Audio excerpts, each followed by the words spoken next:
All right, looks like we're live, and happy Thanksgiving to everybody. I have no idea if I'm going to get any viewers tonight. I guess a lot of people. I don't know. Are a lot of people busy right now? See, I never have anything to do Thanksgiving night. It's like, dinner's at 2 in the afternoon or something like that, usually on Thanksgiving, which I don't understand why.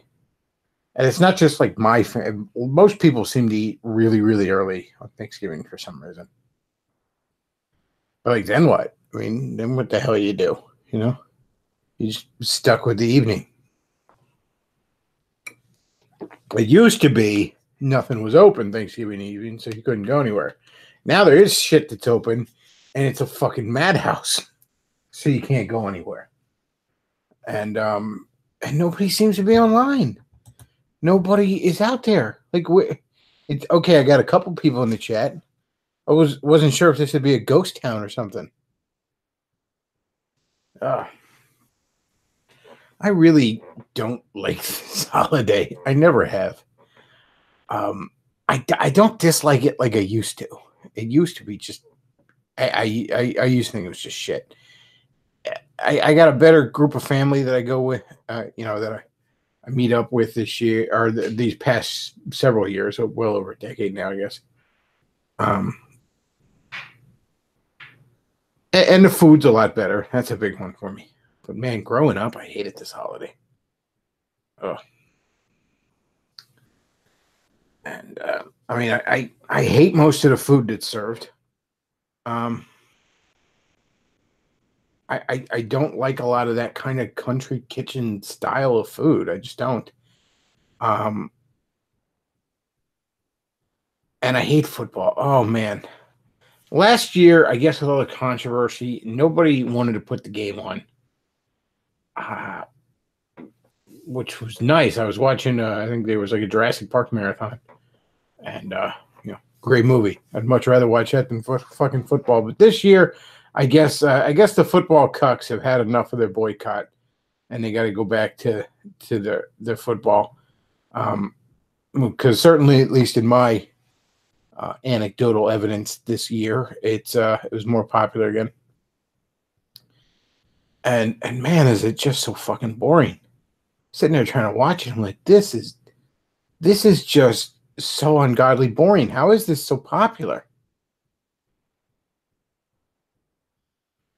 How is this so fucking popular? I don't know. Like, why isn't like hockey more popular? Or shit, even basketball. At least shit happens in those sports. Now it's fucking football. Or it takes like 10 fucking minutes to play 2 minutes worth of a game. Somebody in the chat says the pay piggies will always crawl back to Mistress NFL. Indeed. Somebody says, this is why you get steaks. Oh, yeah, man. I'd love to cook a Thanksgiving dinner sometime. And it wouldn't be none of the traditional shit for me. I'd cook up burgers. I'd cook up grilled chicken. I just get on the grill and do like burgers and chicken and hot dogs as the fucking meat. Because there's always gonna be little kids there, I guess. In big gatherings. So kids love fucking hot dogs and shit. And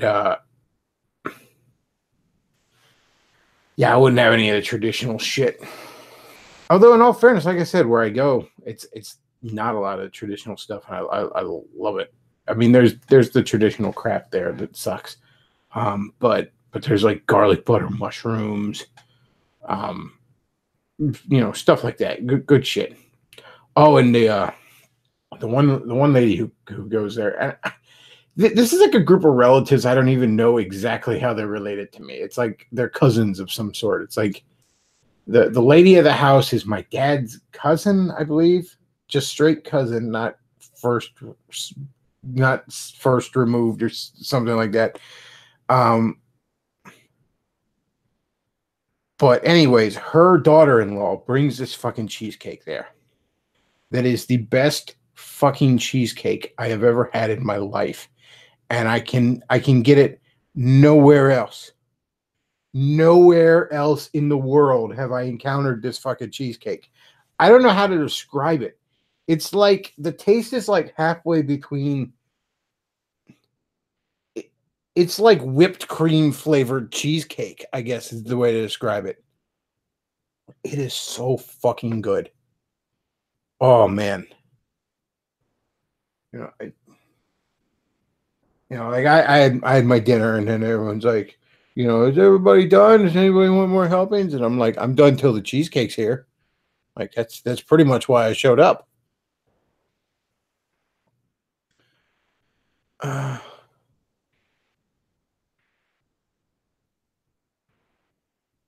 Somebody says I tried grilled fish for a Thanksgiving meal. I'm not a huge fish guy, but I don't mind it. But it's not necessarily something I'd go with. But if I was grilling a bunch of stuff, I'd probably grill some fish too if I was having a bunch of people over. A good majority of the football fans are pseudo alpha loudmouths. Yeah, that's about true. Bechtloff, come to Canada if you want hockey mania. Yeah, but I'm pretty sure Canada is not inhabitable by civilized man. Because as much as I love Canada, I gotta be honest with you, not that much of a fan of the cold. Pennsylvania has about as harsh of winters as I ever feel like dealing with. Bechtloff, did you see the new Pokemon game for the Switch? I nearly died when I found out it was basically a remake of Pokemon Red and Blue. Mind fucking blown. Yeah, I knew it was. Well, the two of them, because of course Pokemon's always come out in two nearly identical fucking sets. Let's Go Eevee and Let's Go Pikachu, I guess. I hear a lot of blowback again about them, but like a lot of people, this isn't like more normal Pokemon games. They're very, from what I understand, I haven't played them, but they're very simplified and back to basics. And yeah, they're remakes of Gen 1. And in large part, they were designed with the idea of getting all the people that were all about Pokemon Go a year or two ago. This is to try and get them into the door of being fans of the regular game series. Whether or not it works or not, I couldn't tell you, but that's what it's for. So, to all the Pokemon fans that are like, oh, it's not like the ones I like. Well, it's not necessarily meant for you, It'd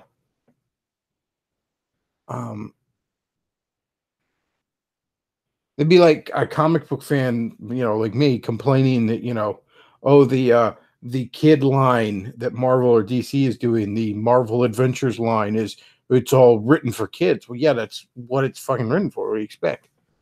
Yeah. Somebody says, I had some canned cranberry to honor Bechtloff today.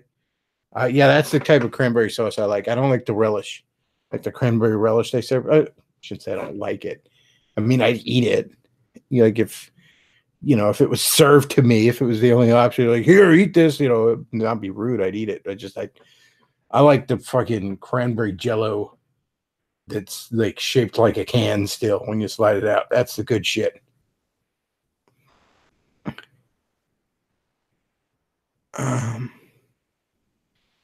Bechtloff, you don't like 40 below weather where the fire freezes?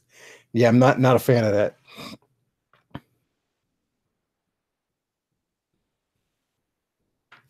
You missed a wonderful showing of a reptile dystopia movie, Bechtloff. Was that on the Fallen Angel Cinema stuff? Yeah, I was out Sunday night. I didn't. Let's see. Going through the chat here, see if I missed anything.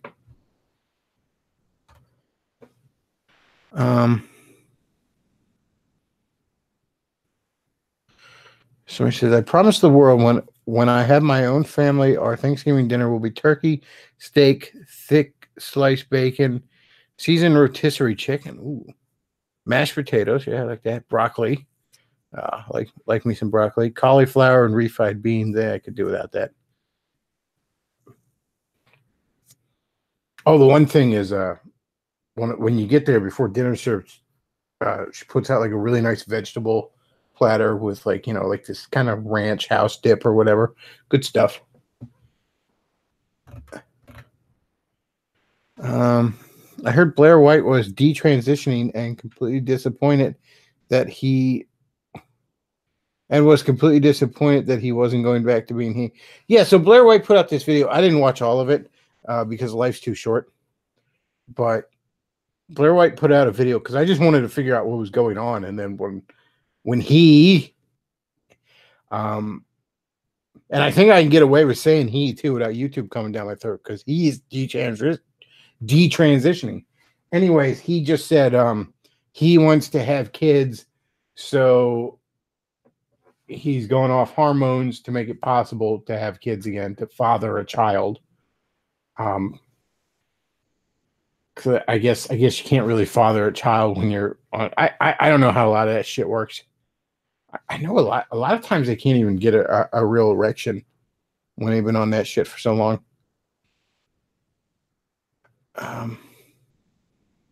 So he's just going to be a trap.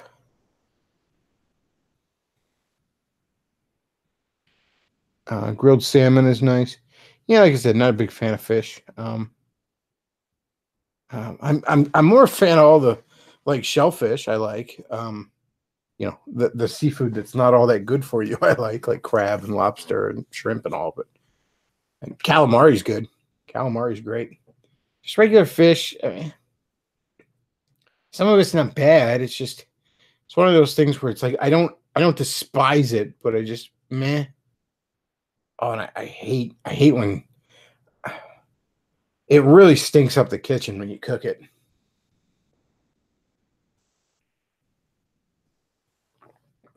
Like horribly.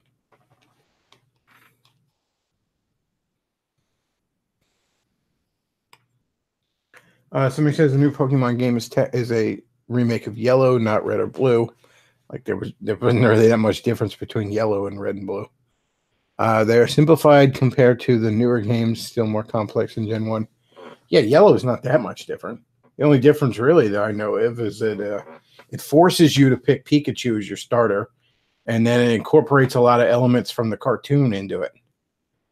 You know, other than that, I mean, it's basically same shit as Red and Blue. I can't remember if I played Red or Blue, but I played one of the two, and then I played Yellow. Played Yellow a couple years ago to I think it was like to review on Reaction, or maybe it was a review on my blog, and I recycled. Yeah, it was. I reviewed it on my blog, then I recycled the review for Reaction. Somebody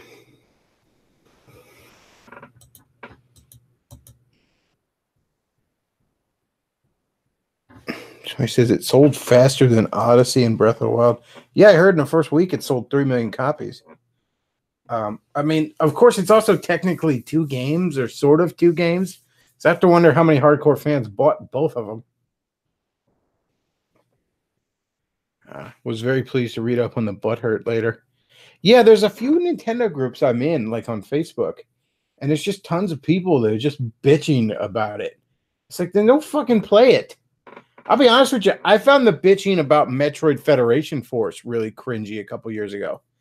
But at least with that, in their defense, they had not had a Metroid game in a very long time, and the last one they had was pure shit. So I can kind of see their anger. But at the same time, it's like, you know, Federation Force was clearly designed to be a spinoff. So why are you mad that a spinoff is a spinoff? If anything, I think it's kind of cool to have spin-off games because it sort of fleshes out the universe a little more.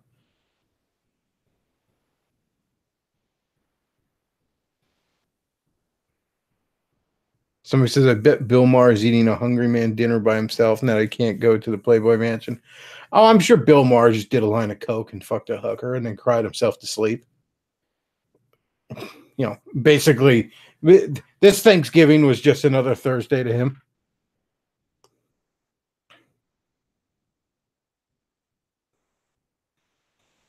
Somebody says, hey, Bechtloff, why do blacks hate Halloween? Lots of kids in white blankets banging on the front door all night. They literally announced there would be a new regular Pokemon game next year when they announced Let's Go.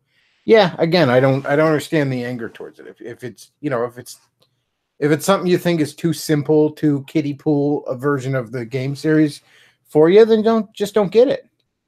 but be happy that it's, that it may be getting people into the fandom for you, that it may be getting people to be Pokemon fans. You should be happy about that.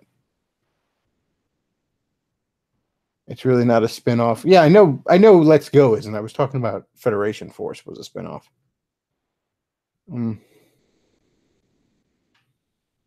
Coke and Hooker implies a Fedora can get some in the first place. Well, anybody can get some if they pay for it. And from what I understand, a lot of the hookers, Bill, a rumor has it at least, a lot of the hookers Bill Maher likes are of the Blair White type.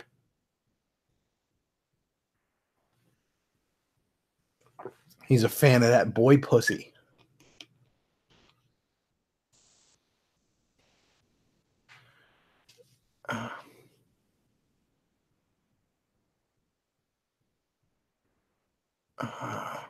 Uh-oh. Luke's asking me questions here. You know what, Luke? Why don't you ask me questions on the air? I didn't know you were... I didn't see you on Skype, so I didn't send you a thing on Skype. I sent it to you on Discord, but I don't think you saw it.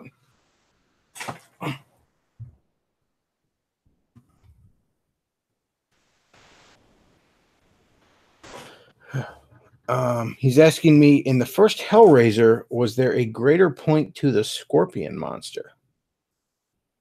The Scorpion monster. I honestly, I'm kind of blanking on what that was. In the first Hellraiser movie, where was there a Scorpion monster? I'm kind of blanking on that. I mean, yeah, it's been a few years since I've seen the first Hellraiser. But yeah, I'm sort of blanking on that. So I guess it didn't leave much of an impact on me. So he says, and I suddenly lost my appetite. What a line to enter on. Yeah, I guess you were talking about. I was talking about boy pussy when you hopped in. How about that? Wait, Blair White is a dude. I know, shocking, right?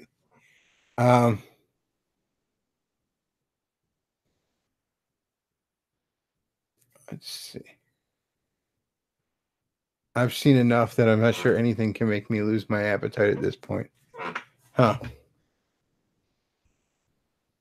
When I'm done streaming on here, and I don't even know if I'll keep this. I might delete this one. As the meme said, felt cute, might delete later. But when I'm done with this, I'm gonna go back to trimming the tree. I got my tree up, putting the ornaments on it, ready for Christmas. Fuck this Thanksgiving shit. Let's get to Christmas. Let's get to a real holiday. Yeah, fuck this turkey and football shit. And I get a lot of shit for not liking Thanksgiving too. Undertow of all people called me materialistic about it. I still chat with the old Undertow, and yeah, he called me materialistic because I like Halloween and Christmas, but not Thanksgiving. It's like, well, look here, you freaking squid. I happen to like horror movies and candy, and I happen to like Jesus and giving my friends and family presents. I don't particularly like turkey or football. I especially don't like football. Turkey I can at least stomach.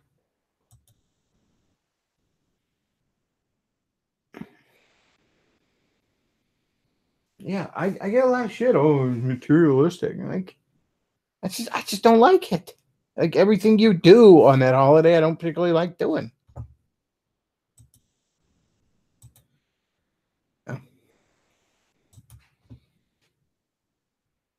Let's see.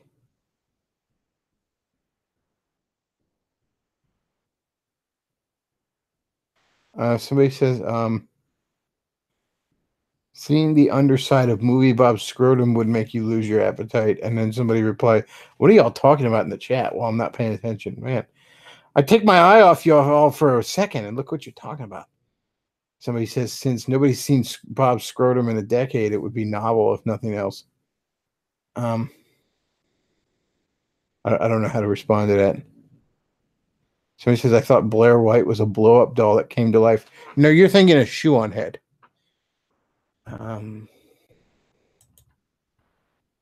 I guess Luke can't join me live. I don't know. I sent him a link. Oh, there he is. Oh, there he is. Hey, Luke. What was the scorpion monster? Refresh my memory.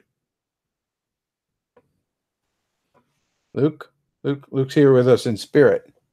How about now?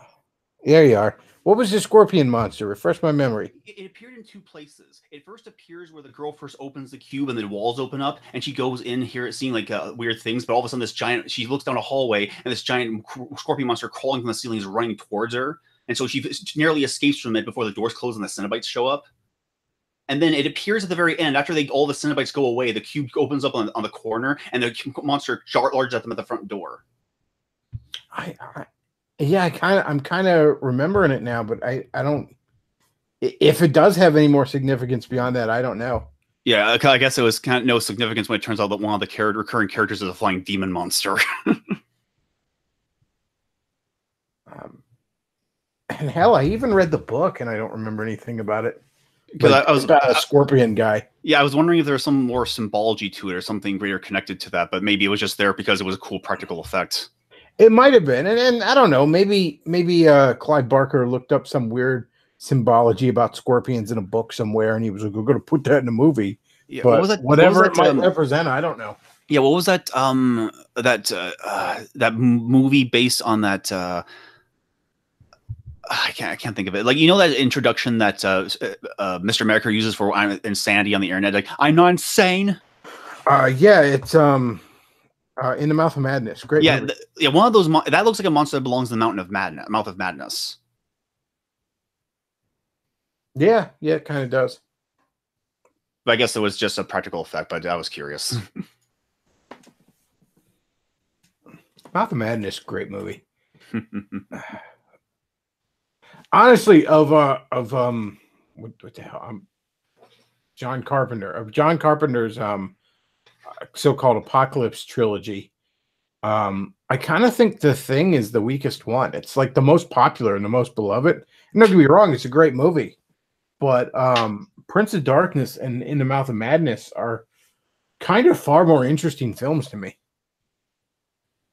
I mean, The Thing is just, yeah, it's a great movie, but in many ways, it's a very meat and potatoes sci-fi monster movie, you know. Whereas Prince of Darkness and In the Mouth of Madness are these weird mind fucks of stories that you kind of have to like watch a couple of times before you get.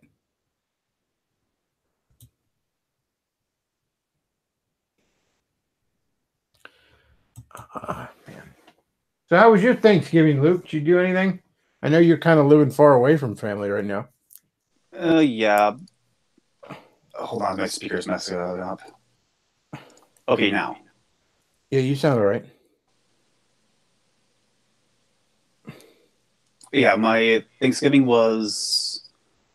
Oh, it was small and limited. It wasn't... I didn't see family, so I just made something for myself. Or I want to go into details, but I'm not want to talk... I'm not in the mood to talk about them right now. Oh, well, I didn't mean to dig up a sore subject there, Luke. But it was... There's a whole weird story attached to it, but I don't think it's okay for public consumption. Oh, I hear you. And you know, it's kind of as much of a pain in the ass as family can be. It's kind of rough when you don't live near them. You know, the holidays sort of suck. You know, although I do miss my mom's cooking. She always cooked more than we needed.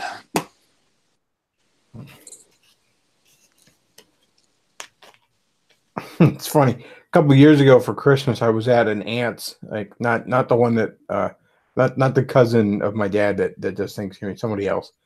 And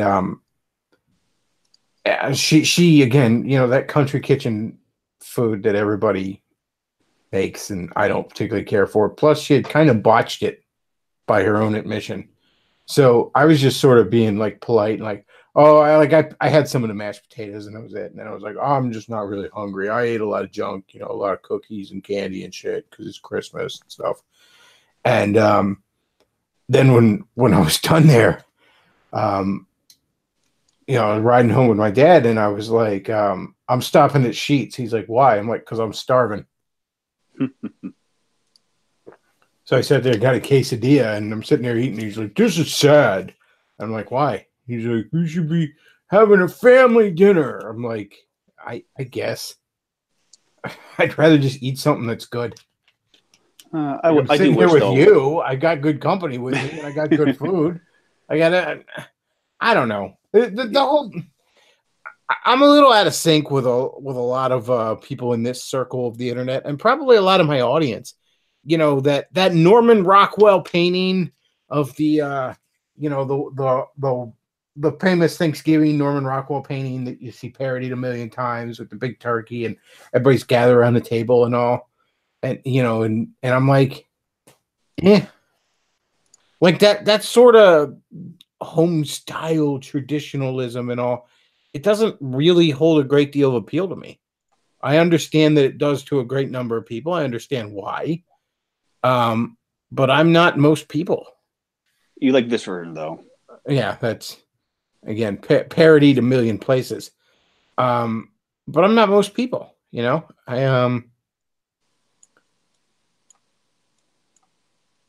I yeah, appreciate. a lot of that. Like, oh, go ahead. I just appreciate Thanksgiving more as an adult, and we actually have a day put aside where we thank whoever for the goodness we have, or thank God for what we have. So I always appreciate that. I like the idea behind it. Don't get me wrong. I like the let's be thankful, and for heaven's sake, we need more of that. So much of the political whining we see around us is little more than people not realizing how good we have it. For all the problems, I mean, just think of how good we have things. But at the same time, what you actually do on Thanksgiving doesn't really appeal to me a great deal. Well, there's not as many activities for the kids though, or like there's no like gift exchange. There's no more candy exchange, so it's kind of limited in that regard. Yeah, it basically boils down to we're going to eat a lot of food that I don't generally like. We're going to watch a game that I don't like. Like that's what the activity of things.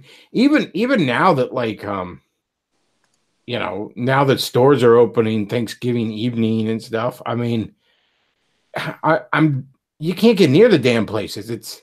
I don't mind a store being somewhat crowded, but when it's that kind of a fucking madhouse, I don't really want to get anywhere near it. You know what I mean? So it's basically the same as back when everything was closed for me. You know.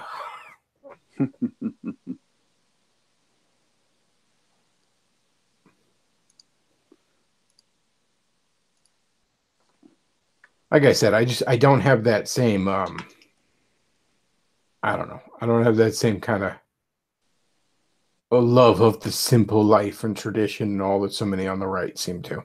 It just doesn't really do anything for me.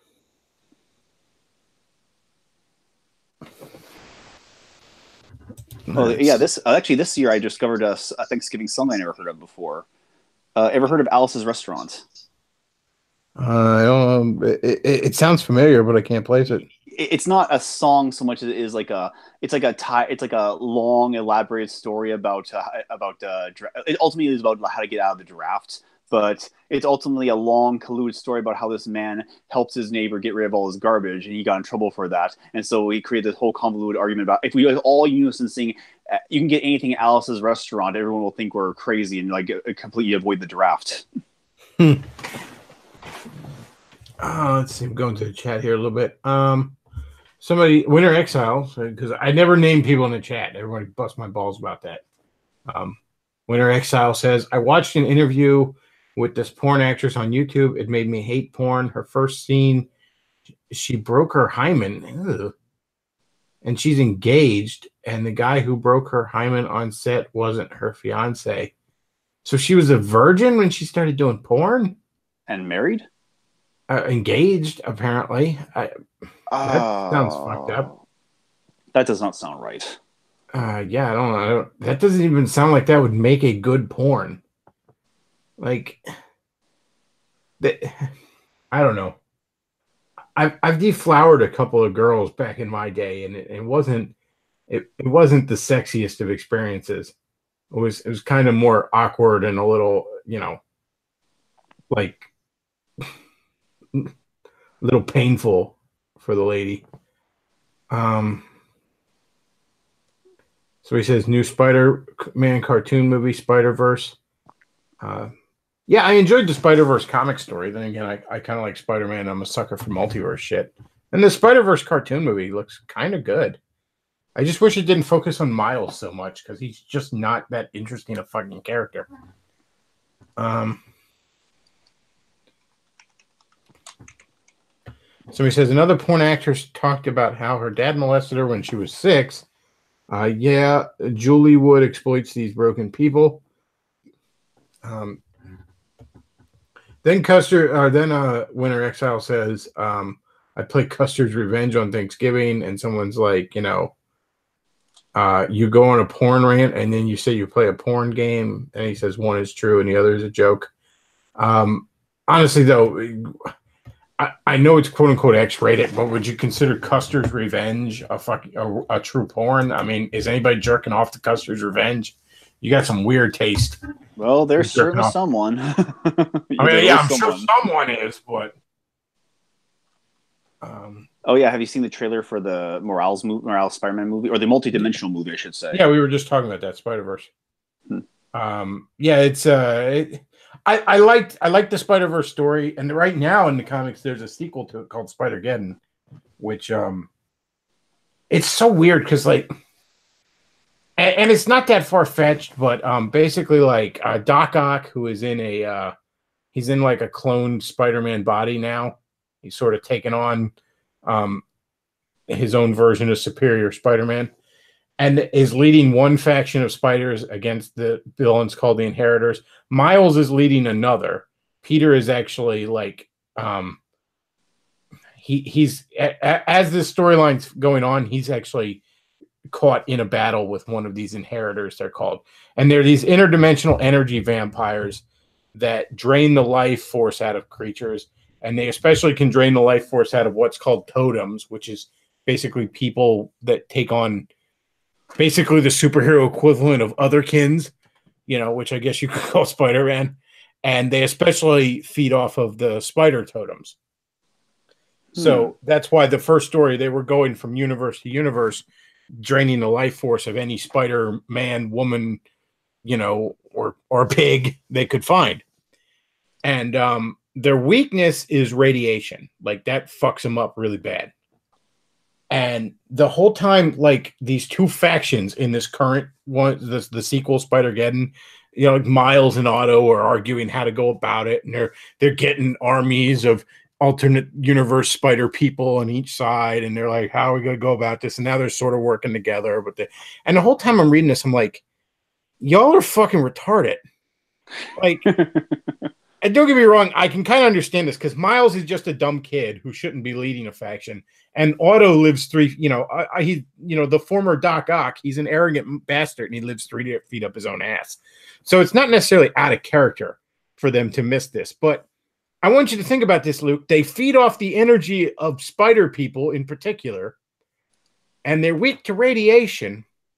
So your plan is to raise an army of spider people to fight them.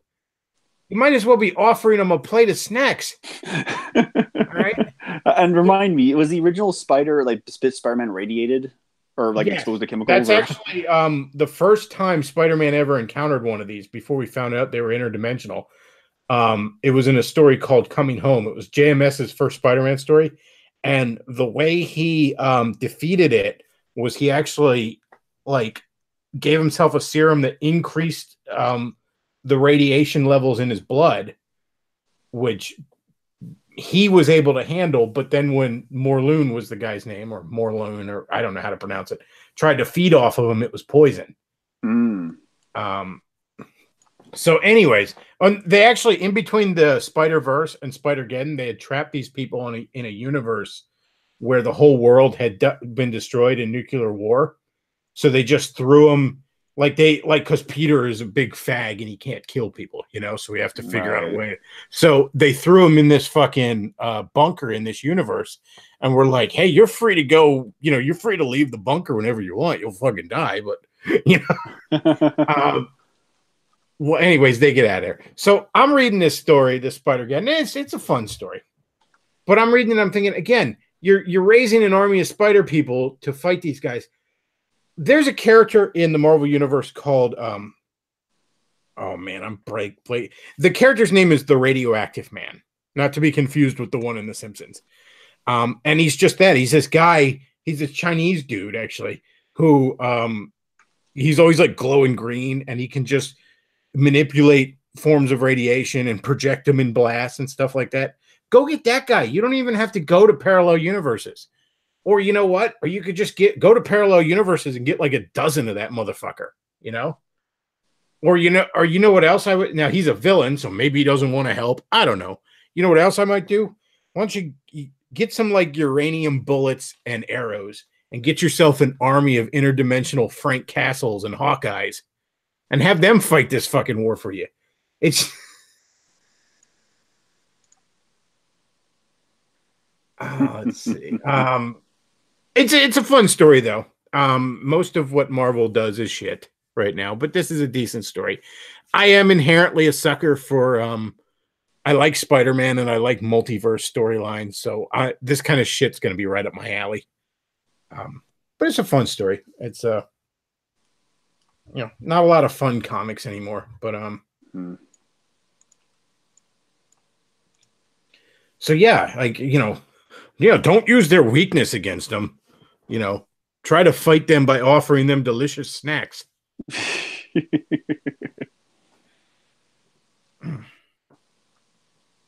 Oh, and the Spider-Man from the PS4 game is actually a major character in this. Like from that universe of the PS4 game. It's kind of cool.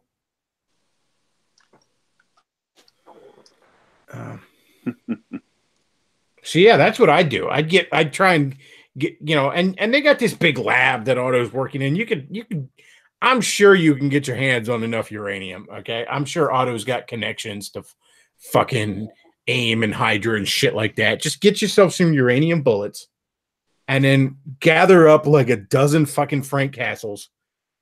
Maybe get yourself some uranium arrows, gather up like a dozen fucking Hawkeyes, and be like, okay, guys, here's the plan.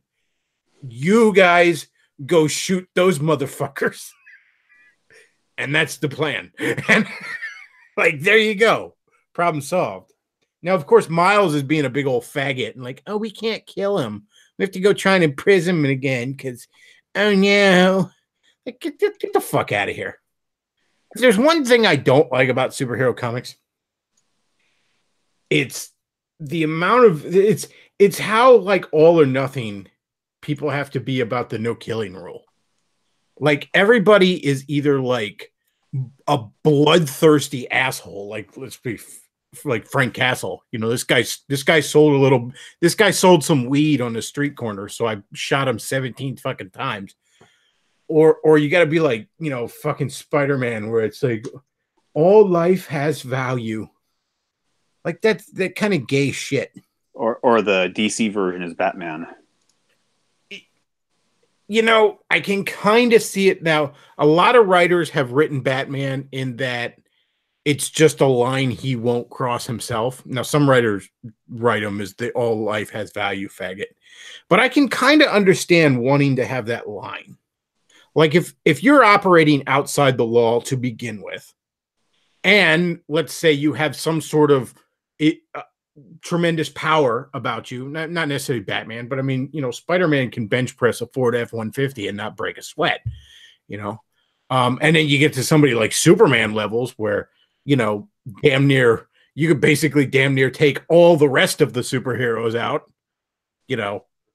maybe they'd take you down, but they'd have to earn it kind of situation. I can understand wanting to just put a limit on yourself. You know what I mean? Like I have to draw a line somewhere because it would be too easy to inch a little further and inch a little further and inch a little further, So I can kind of understand that. At the same time, though, it does sort of reach a point where, I mean, these inheritors, these guys are literally threats like to billions of lives. Trillions of lives, countless lives, they literally threaten universes, so maybe you got to put them fuckers down, You know?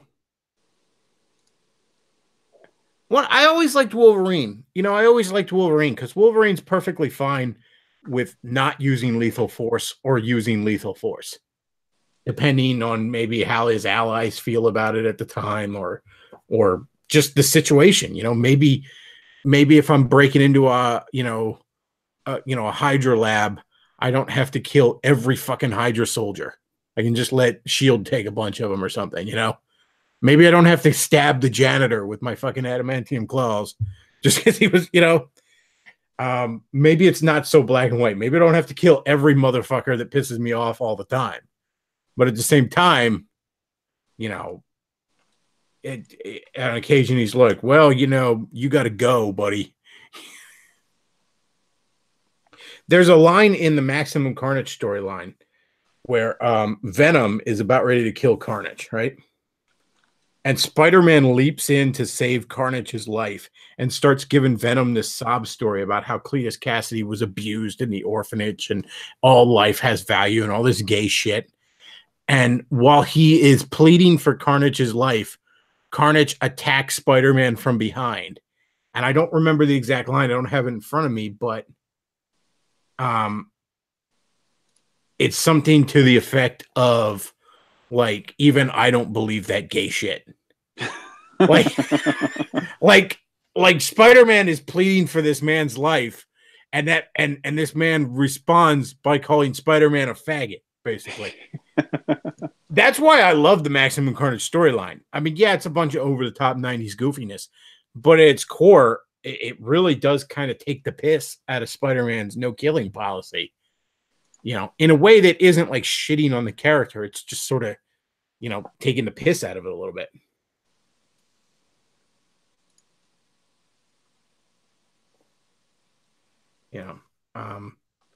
But again, the spiders in Spider-Geddon have some of the worst plans. Like, they want to summon the Enigma Force to help them, right? Now, the Enigma Force is this sentient kind of cosmic force that can inhabit people and turn them into Captain Universe.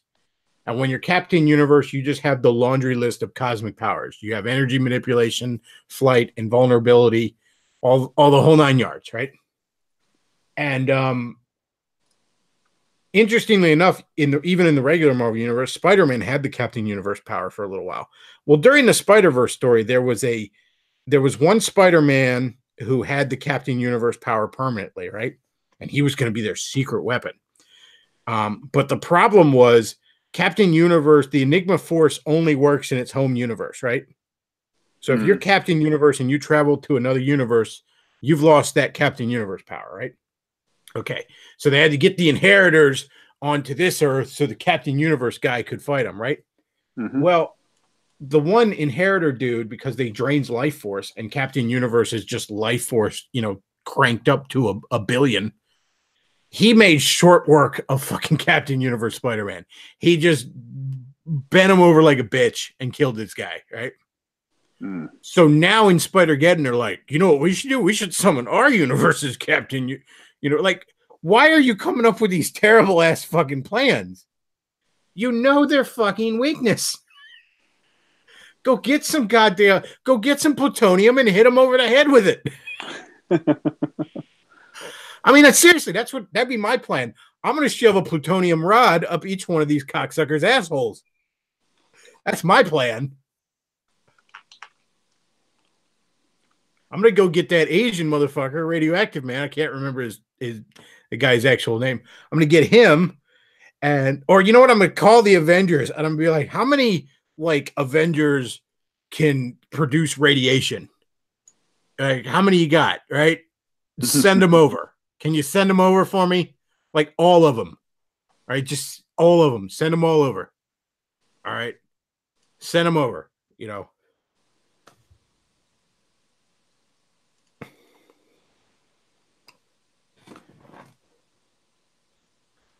Somebody says, let's see.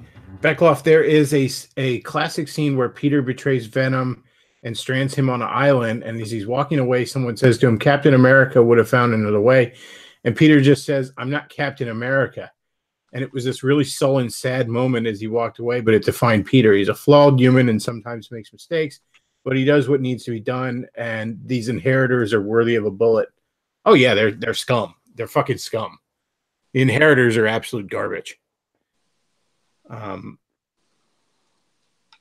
They are horror movie levels of horror movie villain levels of irredeemable, and they should be treated as such. You know, you're not talking about some guy who's just done bad things, but he's largely misguided or something. No, you're talking about absolute shitbags. And yeah, everybody there should be. That was kind of what I thought was cool about Otto's team at first was, you know, when him and Miles sort of went their separate ways early in the series, because, you know, Miles was like, we have to not kill him, and Otto's like, quit being a fag. Otto just went across universes and he gathered a bunch of Spider-Men he knew were going to do the deed. You know, like he gathered guys he knew were going to put a bullet in some nigga's ass.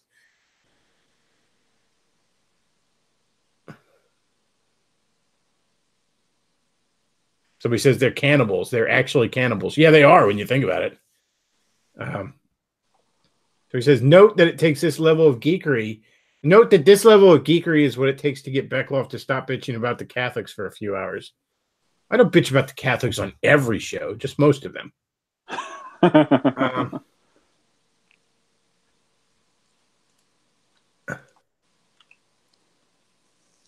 Somebody says, the thing is, once your heroes start killing, you basically start going through your rogues gallery like a weed whacker.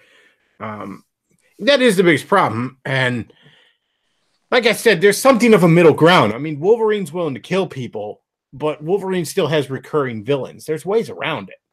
I mean, you can end up with villains that you can't kill, for one thing. And then, you know, it is a universe full of all manner of crazy magic and super science and other bullshit. So, you know, death is a little negotiable. Or you can always pull the easy escape plan route. Yeah. There's ways around it, but one of the interesting things, Doomsday, the Superman villain that killed him, but then he got better. Doomsday was originally intended to be sort of a superpowered Joker.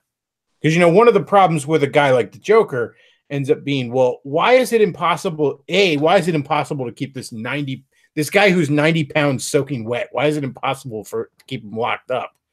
And B, why doesn't somebody just fucking kill him? Well, imagine taking that same personality and putting it in something like Doomsday. Then the problem of why doesn't somebody just kill him becomes kind of a moot point because no one really can. Now, Doomsday was later rewritten to be a mindless animal. But if you look at the original Superman and Doomsday storyline, he very clearly is not that.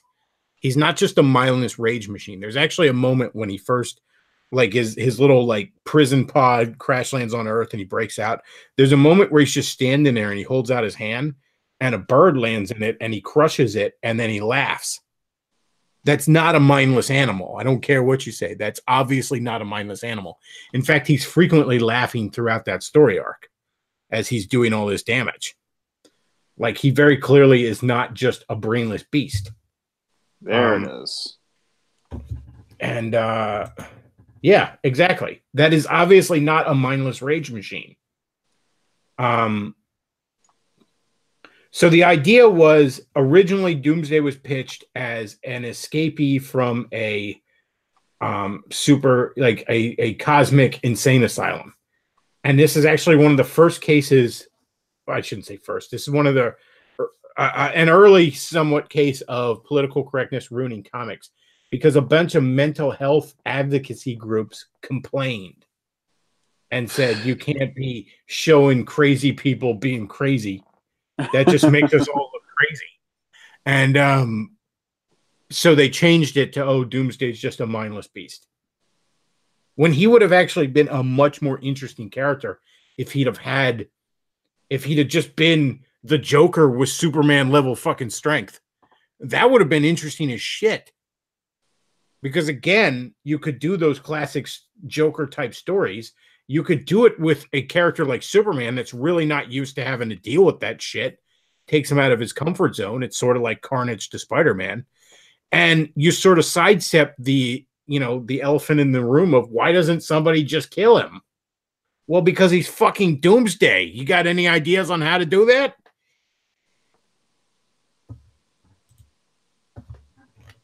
Oh, yeah, he even crushes a deer with his bare hands and laughs. Yeah, there's some deer's running by and he grabs its neck and like breaks its neck and he's just laughing. He's laughing the whole time.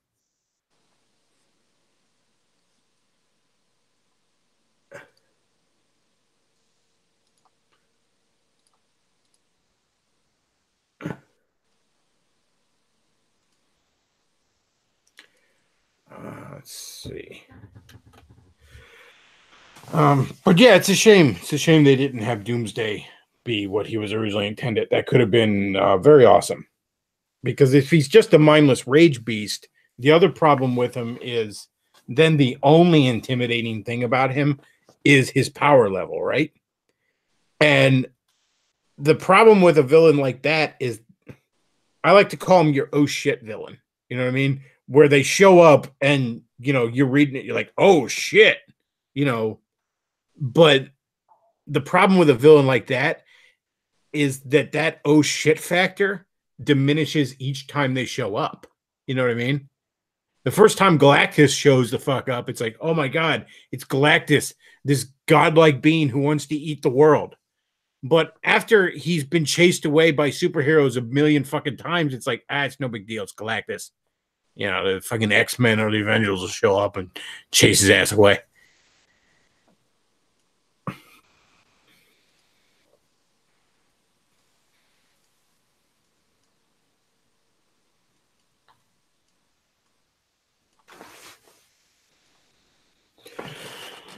So I'm gonna open this up to callers, and then if nobody wants to call in, I might wrap this up. So if anybody wants to call in, go ahead and message me on the Skypes there, as Cantwell liked to say back in the day, the Bechtloff, or you can message me in the Discord. I'll throw a link to the Discord in the chat because the Discord's awesome. You should all join the Discord. It's fun on the bun. And if I don't have any callers, I'm going to probably go back to finishing up my Christmas tree. Because it's Christmas time. It's officially now Christmas time. We're all done with Thanksgiving, okay? We've all eaten. Even on the West Coast, they've eaten. So you know what? Now it's Christmas time. It is officially now Christmas time.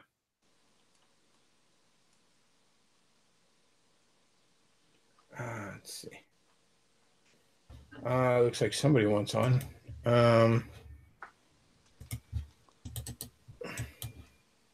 Is that anime girl Galactus? Where did you? I think so. That?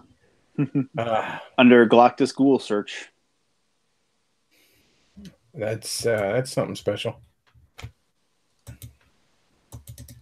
Looks like Ian McDonald wants to call in.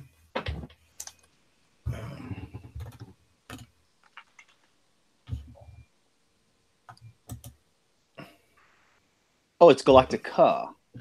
Galactica. All right. Awesome. And let's see. We got somebody else wants. Oh, daughter of Galactus specifically. Is that a real character? Apparently. That looks like a real cover. I don't think I ever heard of that. It's Adam Warren looks like one of the creators. I like his empowered stuff. I might have to look for that. Give that a read. Looks like it kind of came out. Oh, it's a digital comics exclusive. Oh, that's fucking gay. You can see it right on the cover. Oh. Fuck that. I'm not doing digital comics exclusive. You can eat my ass, Marvel. I'm not gonna buy something that I don't then own.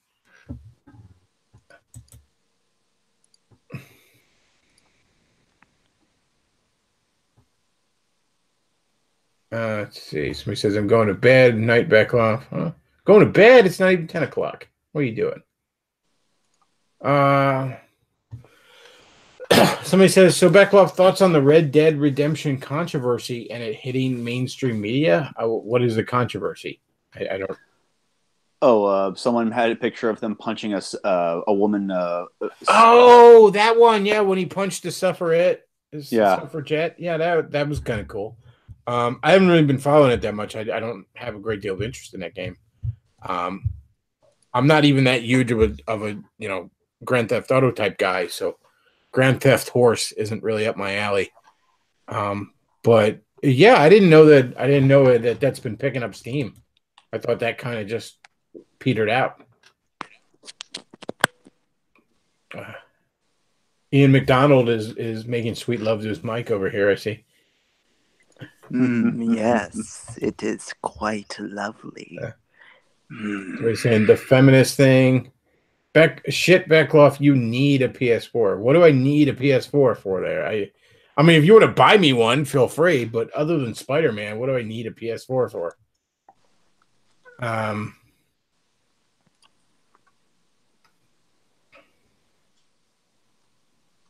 Somebody says when she gets pregnant, she galactates.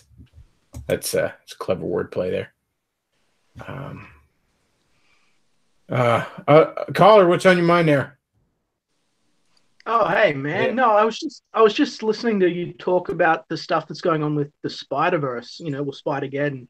Yep. And it just occurred to me, man, that when they introduced Morlan or whatever the hell his name is, that's got to be nearly 10 years ago or something by this point. Oh, yeah, that wasn't at all what was intended with him. No.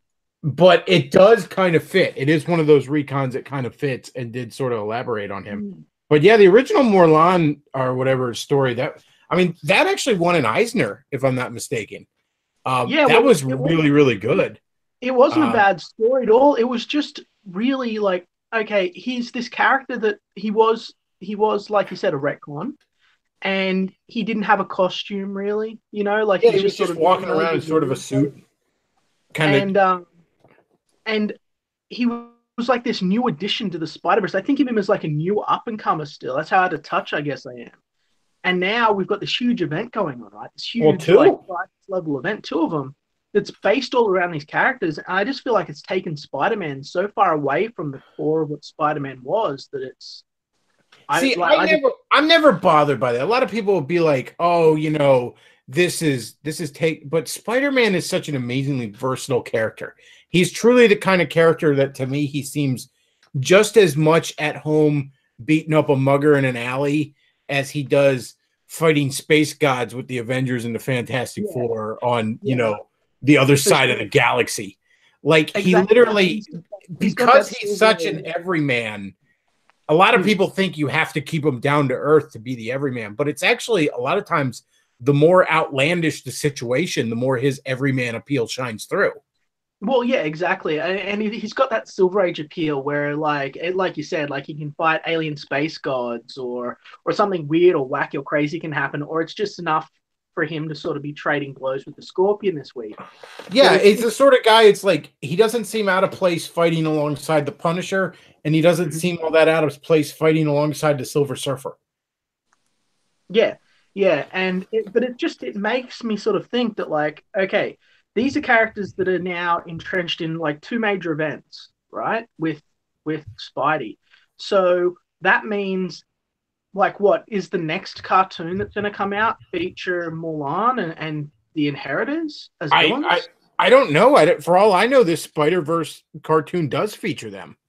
I don't know what the storyline to that end is. It just seems so wild and it's very weird how, like, Miles for obvious reasons, but like then Spider-Gwen became this huge fucking hero. Yeah. In fact, like there's an IDW Spider-Man series coming out because Marvel licensed its properties to IDW to do kid-friendly books.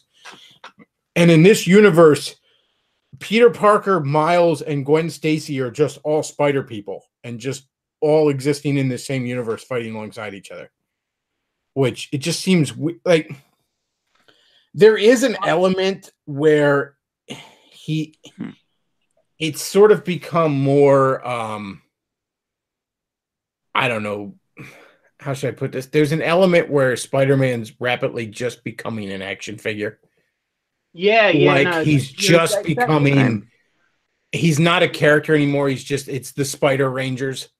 You Dude, know, that's exactly how I feel. That's it's the exactly Mighty how I Morphin feel. Spider Rangers and shit, and I can kind of Mhm. that. And I love the alternate universe stuff. I love that it features the Renew Your Vows cast.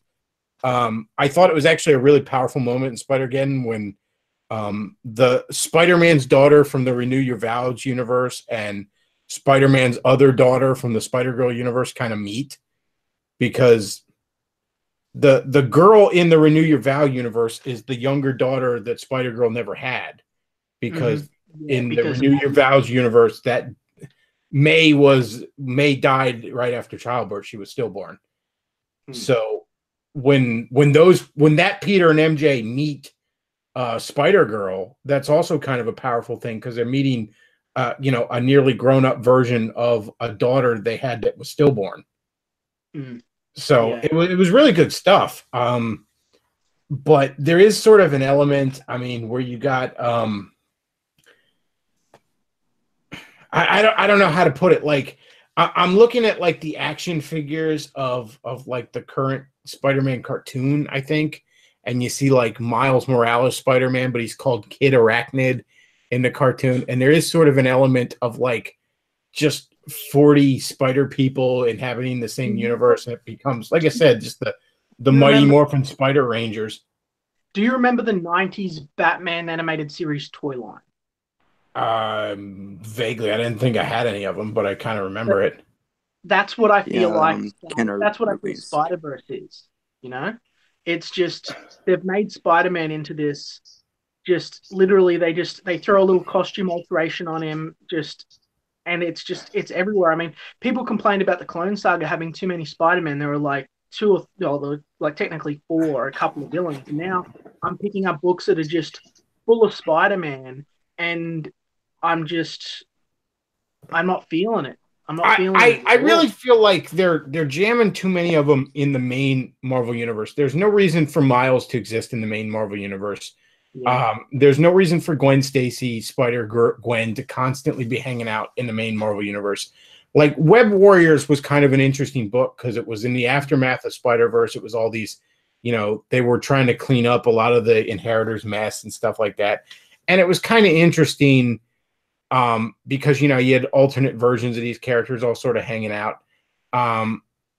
But I feel like maybe that should just be kind of kept a little bit more separate from the main Marvel universe. Like, sure, have it all cross over in these big events. You know what I mean? Do you remember now you got Octavius running around as the superior Spider-Man again. Yeah, that's where I was going. Why couldn't you just kept him as the superior octopus? That was a cool looking costume. He jumped around shooting fucking ink in people's faces. It was sort of Spider-Man like, but it was different. And then they're like, no, it's more marketable to make him the superior Spider-Man again, even though he doesn't have fucking Spider-Man powers anymore. But I mean, okay, here's the thing, right? We're old school Spidey fans, so we remember how many times in the past has Spidey encountered someone who kicked the shit out of him, and then he went away and was like, oh, what the fuck am I going to do? What the fuck am I going to do? I've got to deal with this. And then he invented an alternate costume to take them on, or a gadget, or something to come and take them on where he normally wouldn't be able to. Why has he not done that with the Inheritors? Why has Dr. Ock, whose entire thing is he's this brilliant scientist, not just come up with, the radiation equivalent of a sonic gun and just sort of shown up last minute and gone, brah, and just screwed someone, Well, that's what that was the point I'm making. That it's such an obvious solution that, I'm not a genius. Okay. I'm obviously not, I haven't built an interdimensional portal in my fucking garage. Okay. So I'm not smarter than any of these characters. I should I'm just going to make I'm going to walk around in a lead fucking Spider-Man costume, lead line Spider-Man costume with a uranium bat. And I'm just going to beat these fucking vampires to death with it. Like the fucking dude from Walking Dead. I'm going to make fucking razor wire out of uranium on the end of it. And I'm just going to brutally murder these cocksuckers. And that's going to be the end of you. And then Peter's going to show up. He's like, you killed him? And I'm going to be like, yeah, Peter, I did. It's done. It's over. We can all go to bed now. Yeah, exactly. What was that, man? Well, it's simple, forced incompetence is the name of the game nowadays. You know, there really is an element of that where writers, they don't want to be clever. Now, look, I like, okay, I'm not going to get into too many details because you get bogged down with the technobabble, but Doc Ock's arrogance is a big reason why the Inheritors were able to come back, where they were able to escape. The technobabble reasons don't matter. The point is, Doc Ock was 3 feet up his own ass, and that caused the Inheritors to be able to escape. Now, the thing about it is in the series, he's kind of admitting that. He's sort of like, yeah, I fucked up. Can like, you can yell at me later. Can we try to clean this up? Yeah, I fucked up. I'm sorry. Okay. And that's pretty cool. Like I said, there is an element in this storyline where you can excuse it away as Miles is a stupid teenager and Doc Ock is still 3 feet up his own ass. And that's why they're fucking this up. Because Pete, like the normal universe Peter, who's actually dealt with this before, he's preoccupied right now. We have a couple other Peter Parkers that haven't really dealt with this before, but basically the leaders of this shit show are little mulatto Spider-Man Light and Doc Ock pretending to be Spider-Man is leading this fucking people that are pretending to be Peter. People pretending to be Peter that aren't even alternate universe. People cosplaying as fucking Peter are leading this band of largely Spider-Man who weren't involved in the last one, so they don't know what they're up against. So this kind of incompetence does sort of fit in the story, but it does sort of reach a point where I'm like, come on, man. Like, you were dumb enough to fucking bring a Norman Osborn into the mix. Mm-hmm. And dude, they brought a Norman Osborn that had Spider-Man powers into the mix. And then they're surprised when he turned out to be a loose cannon shitbag. Yeah. It's like, welcome to one of the constants of the multiverse. Yeah, but it's the blue laser mentality, man. Now it's like, it's the way the genres are being approached as well. Like, we're just going to get a little bit meta, I'm going to get a little bit big head here. But like, we're looking at movies now where the movies sort of end with a big blue laser event that everyone sort of riles up in this big final scene, and that's it. And that's how they're writing comic books. Whereas in the old days, there would be some sort of, I don't know, a little bit of a scientific principle, or there'd be a little bit of a gimmick or a twist, and the heroes would try a few things to win. It wouldn't just be this big crawl up to this big final explosion of a scene.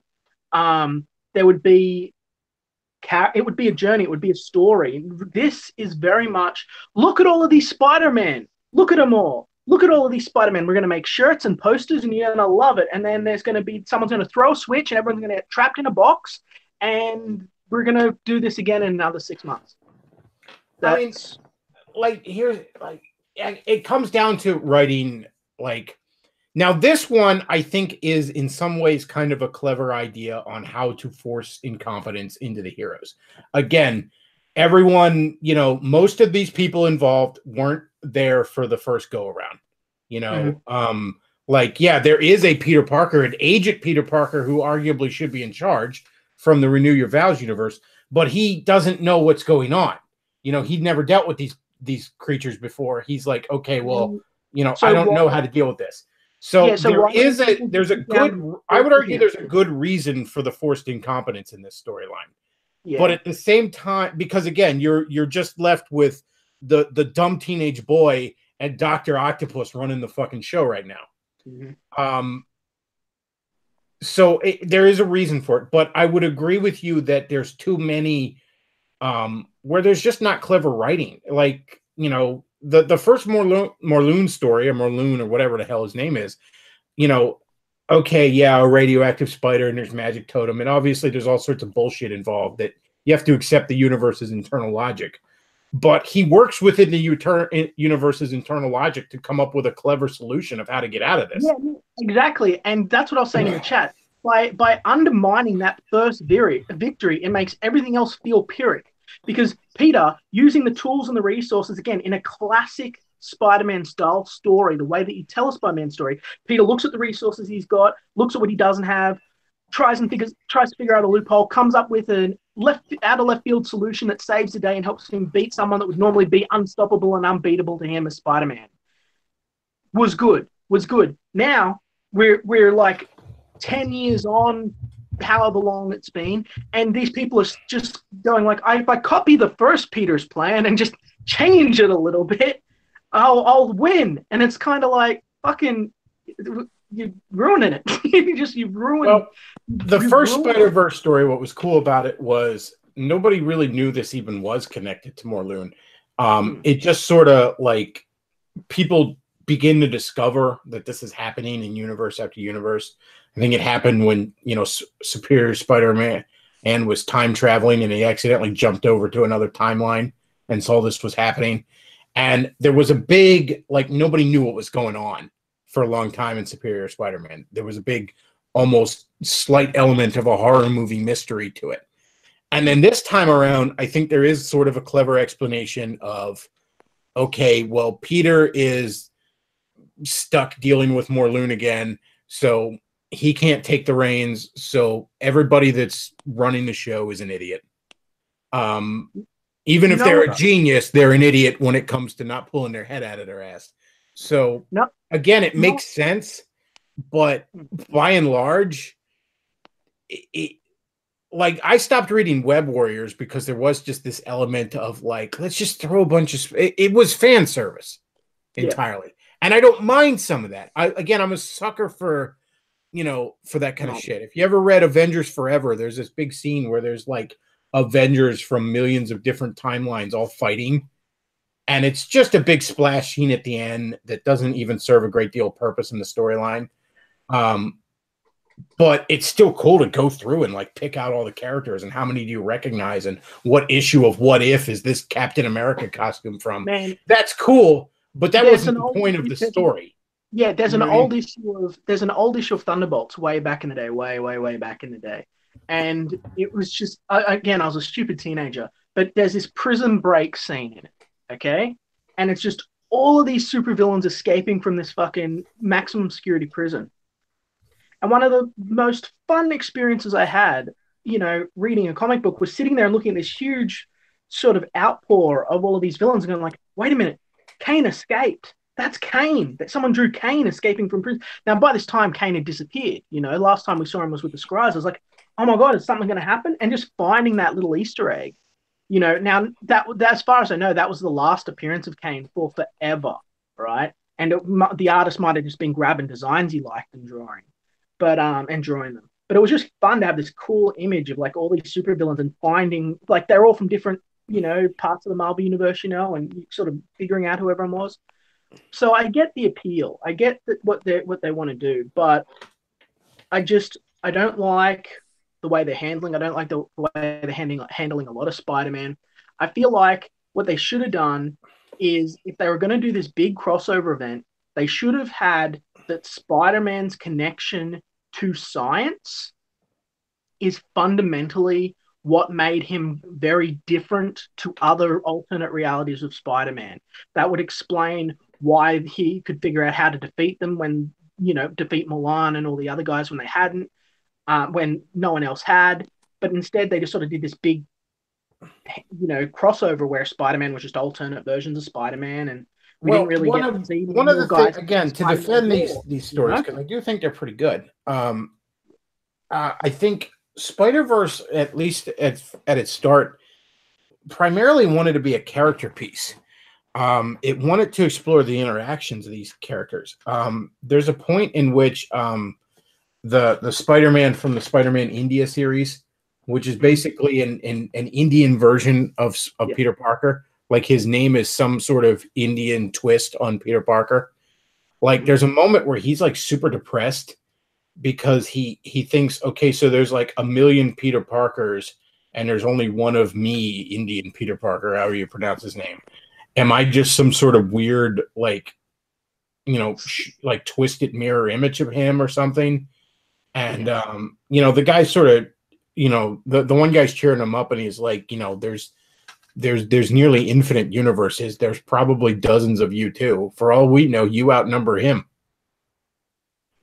But it was just really interesting character moments like that. And then some of it was kind of fan servicey and funny, but there's like one scene where like two Spider-Man in the big battle are they're behind some cover and they're changing their web shooters and they're talking to each other and they're just sort of like comparing their universes. And then like they're talking about all the weird Spider-Man they've seen, and like one of them says, like the one Spider-Man unmasked and he looked just like the guy from Seabiscuit. Yeah, I remember that. Like that's fun. Like I don't have real high hopes for this cartoon because I think it's going to be everything I think it's going to be exactly the watered down version of this. It's going to be the exact reason this shit was greenlit as a comic book. I know but that it's still. And it's going to be a. I know this is cynical, but I was in like this shopping mall the other day, and I saw a kid running along in a Spider-Man shirt, and he was happy and everything. I just sort of looked at him as he ran past, and I thought, that poor bastard. His version of Spider-Man that he's going to grow up with is so shit, man. The biggest problem I have with Spider-Man right now, it isn't these Spider-Verse stories, because these I find actually somewhat amusing. It's that they've sort of reduced the man part of Spider-Man. They've turned Spider-Man into Spider-Man child. Yeah, I really don't like that. And I mean this is what you trace back to the One More Day shit, which is what really stained the franchise. But he's ever since One More Day, this character has been written as a just complete fucking soy boy man child. Yeah. And he never was that. And I just really don't like that.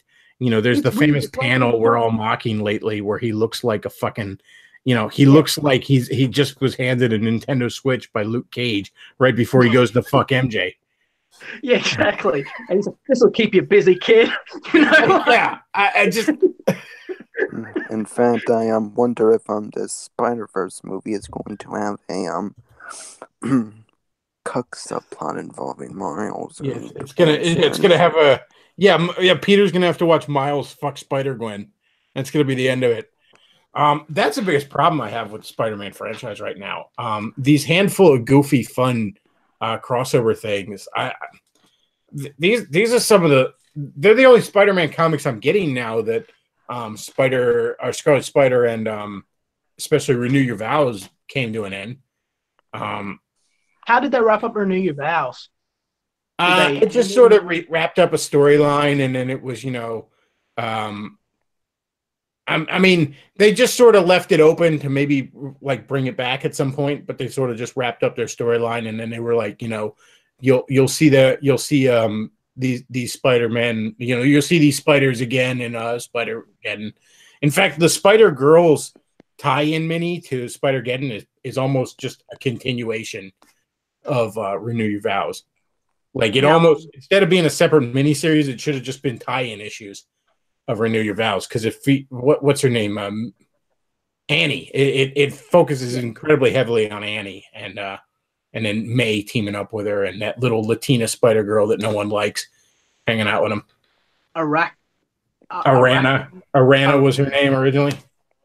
Yeah, so obscure. I remember picking up her little limited run series back when I was living in Jersey, and like I'm a big Spider-Man fan, you know that, man. But like I saw her as a character, I was like, I don't know who the fuck you are, I was like, what are you? So I picked up her series and I read it, and I sort of thought, what is this? A lot of Spider-Man fans actually hated JMS's run because it introduced this sort of mystical element to Spider-Man's origin, as it were.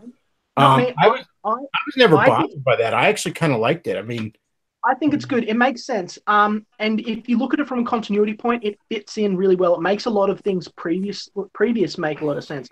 The problem I had was they spanned out the other, and the other was like a really interesting series, and we never got to explore where they could go with it. Yeah, everything of JMS has run after.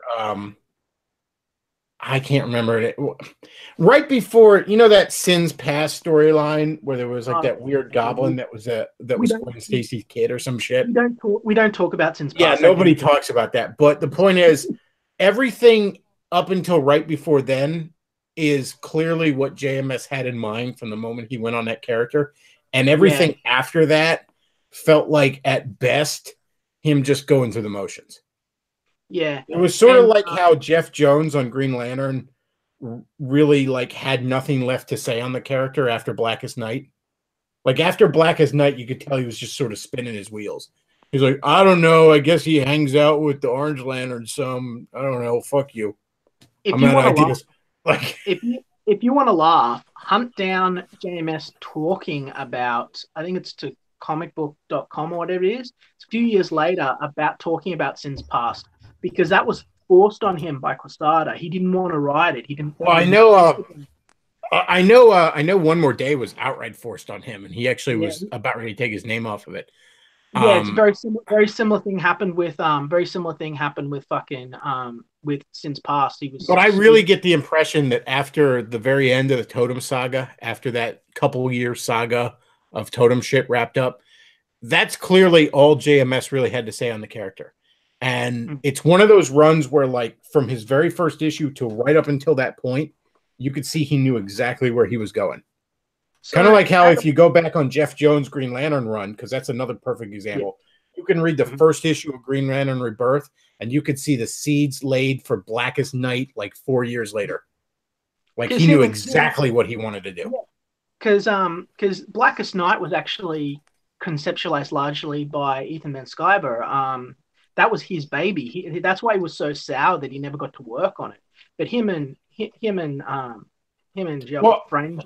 Yeah, so, Jeff Jones clearly wanted to expand the whole rainbow of course, which is this weird thing about Green Lantern when you look back. It's one of those things that's so seamless, like that fits into it so seamlessly. It's hard to believe, just 15 years ago it wasn't a part of the mythos.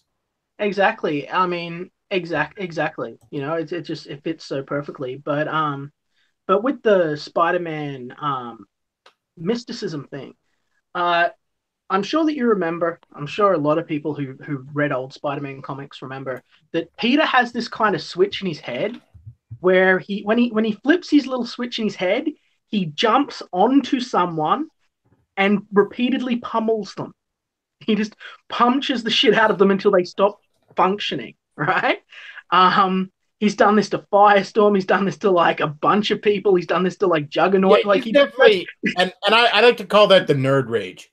Yeah, he has the nerd rage. He reaches a point where he feels like he starts. I feel like it's like he starts to feel like that helpless picked on nerd again, and he just loses his fucking mind, and he goes just his crazy. Shit. He just jumps onto someone. He's usually perched on their body, and he just punches the fuck out of them, right? And I always saw that, and I thought, but if he can't hurt him when he's hitting him at full strength, how come when he spazzes he can beat the fuck out of him? That doesn't make no sense. Well, I think everyone has that moment of additional strength when your rational mind is checked out on you. But it made perfect sense with the introduction of the hunter, of the spider. I was like, oh, okay. So when Peter surrenders all of his rational thought and all of his free will and everything and just decides, fuck this guy, right? He can channel that totemic shit like through himself and beat people that he normally wouldn't be able to beat. Then you've got other stories like the annual with Demise or no, is his name Demise? Whatever it was, like the skull guy that's like a Doctor Strange villain. Despair. Despair. And Man-Thing and stuff like that, where Spider-Man's always had this really strong link to the sort of mystic side of the Marvel Universe, to the fact that when Doctor Strange needed to team up with someone on this intergalactic journey, he could go to anyone in the motherfucking Marvel Universe. He goes to Spider-Man, and Spider-Man even says, like, why me? And he's like, you're a key essential part to everything we are, and that was like in 2000 in the annual, and before any of this happened. And so there's this underlying hints all throughout Spider-Man's history that there's this deeper connection, like his spider sense being connected to the web of life and shit. You can sort of see it. And I mean, he's always had a precognition that's not been something you could just scientifically explain. I mean, spiders have incredibly honed senses, but they can't see the fucking future. Exactly. And so it was really interesting. I was receptive to it, and I saw a lot of people at the time going, this is shit, this sucks, this is terrible, ruining Spider-Man. I thought, guys, read Spider-Man? Like this works for me. I always thought was interesting is Spider-Man constantly was fighting Dracula in the Marvel Universe. Yeah, exactly. Like if Dracula wasn't fighting Blade, he was either fighting Spider-Man or he was trying to bang Storm. That was his interactions with mainstream superheroes, was fighting Spider-Man and trying to rape Storm. He's just going. He's just going along his calendar, checking it out, finds a little red X on it, and then that week he chooses to fight Spider-Man instead of seducing Storm. Like you'd think the fucking Doctor Strange would fight him more often, or hell, the Avengers would show up occasionally to fight him. Nope. It's just I'm going to fight Spider-Man, and then I'm going to go awkwardly hit on Storm again and try and mind rape her. Yeah, He's no, man. going to It's bleach her. Yes. Yeah, she's going to get dracked. Drax.com. Gosh. Dragged.com. He saw Storm and he was like, I'm gonna have me some of that. And he's been chasing that since. Yeah, but it's just I didn't disapprove of where they went with the Mystic connection. I think it's interesting. I wish that they actually finished it out because as I was saying earlier, when they said, okay, Civil War's happening, and then straight after part 12 of that big 12-part series, it was just Civil War. They never went into all of the stuff that could happen, and then they sort of shunted all of the other stuff onto Kane. And I just felt like, oh man, this is handled clumsily. Like this was just, we didn't get the full story. You know what I mean? That's how I felt. Yeah, I agree with that. The only time I thought JMS really was on his game after he sort of wrapped up the Totem stuff initially, right before Sins Past, was he was really good at exploring Spider-Man's relationship with the Avengers when he first joined the team full time, which is another thing Spider-Man fans complained about. But I thought, like, there's no good argument for Spider-Man not being in the Avengers. There really isn't. Like every argument I've heard, like, is people complain that he takes away his everyman appeal, which again I don't think, his everyman appeal isn't based on the circumstances he's in. People complain that Spider-Man's too much of a loner, and I'm like, but nobody complains about Batman being in the Justice League. They complained about him being a loner at the same time that Wolverine was on the same. Yeah, and then some people are like, well, Spider-Man's not powerful enough to be in the Avengers. I'm like, motherfucking Hawkeye's in the Avengers. All right? Exactly. Like, this is just a guy that shoots people with arrows really well, okay? He basically does an Olympic sport as they fight fucking space guys. And he's deaf, so he's technically disabled, okay? So he's a crippled archer guy. Hawkeye's not deaf. Yeah, man. Hawkeye's deaf. He has hearing aids. Legit. Deaf officially in canon. Has been for years. I did not know that. I have to look that up because that doesn't sound right. In fact, there's a storyline. There's a couple of storylines dedicated to it, and he's deaf. In fact, he even had this one little one-shot issue where it was like, for the disabled kids of America, like back in the 80s. It would have been 80s, late 80s. Deaf. I did not know that about him. Yeah. You want to know something that's hilarious? Like there's this issue of What If where Spider-Man kept his 6 arms, and they try to shoehorn it into being this metaphor for like being a cripple. And like Spider-Man's like, oh, I'm a cripple now. I'm a cripple. Like he's trying to talk to like Professor X on how to lose his arms. Like he's seeing all these scientists about how to lose the extra arms. For some reason, he's talking to Professor X. I don't know what. That's even funnier. He's like, I've got all of these extra appendages that I can use. Help me. Yeah, exactly. Like, and he says to Professor X, he's like, I can't believe I'm going to be a cripple. Oh, I'm sorry. But like, and then I'm sitting there, I'm like, look, I understand that you're a freak now, but that's not the same thing as a cripple. Like, yeah, you're going to go out in public and look fucking weird, but you are literally the opposite of a cripple. Yeah. I am a cripple compared to you because I have a third of the amount of working arms as you. Oh, good times. Yeah, but yeah, my here we go on my Avengers. I'm going to give you my little bit of Avengers, and you can tell me how wrong I am. I think that the Avengers have been. I'm an authoritarian here. I'm going to talk about some purity testing, guys. I think that the Avengers has been made into a joke. I think that they should basically probably cut the whole roster down to like 7 people, and if they reboot the Marvel Universe, probably keep it about 7 to 12 people, and not let fucking everyone in, because having let everyone into the motherfucking Avengers, now the Avengers means nothing. They're just, Avenger basically just means you're a Marvel superhero.